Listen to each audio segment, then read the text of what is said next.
Ito ang dahilan kung bakit gusto ko uuwi ng maaga mga kapaparts. Kasi tingnan nyo nung dragon fruits ko dito. Balot na siya sa mga damo. Puno na ang damuhan. So wala nga akong time kasi pagdating ko dito sa bahay gabing-gabi na. Sa ngayon, nakauwi tayo ng maaga. Alas 4:30 lang pa ng hapon. Gawin natin to, linisin natin to mga kapaparts. Ayan. Kasi ang pangit-pangit na talagang tingnan, oh. Ayan, tingnan nyo. Grabe na. So, standby muna.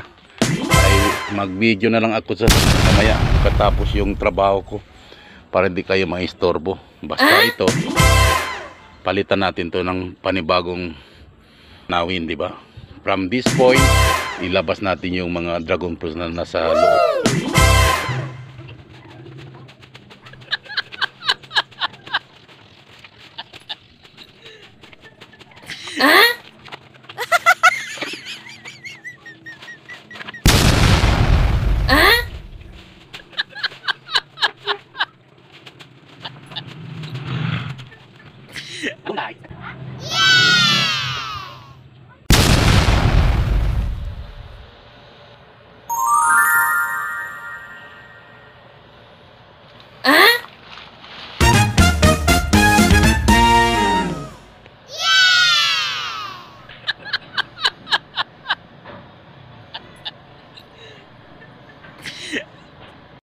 So tuloy-tuloy ang pagpalilinis natin mga kapaparts.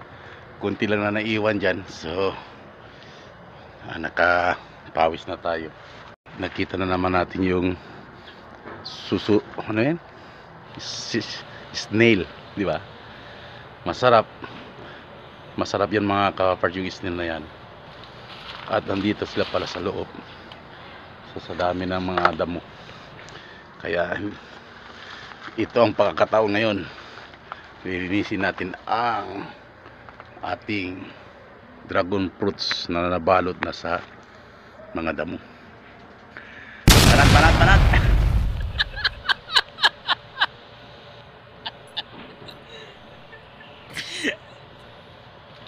Ayan mga kapaparts, sa 2 oras natin paglilinis, nakita na yung dragon fruits natin dito.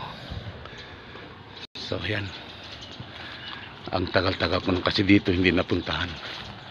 So yan, nakita na sila. At saka may bird nest pa dito mga kapaparts, oh.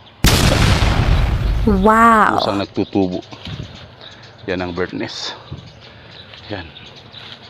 Tapos may bunga pa tayo dito. So grabing pagod. So thank you and God bless. Magkape na naman tayo.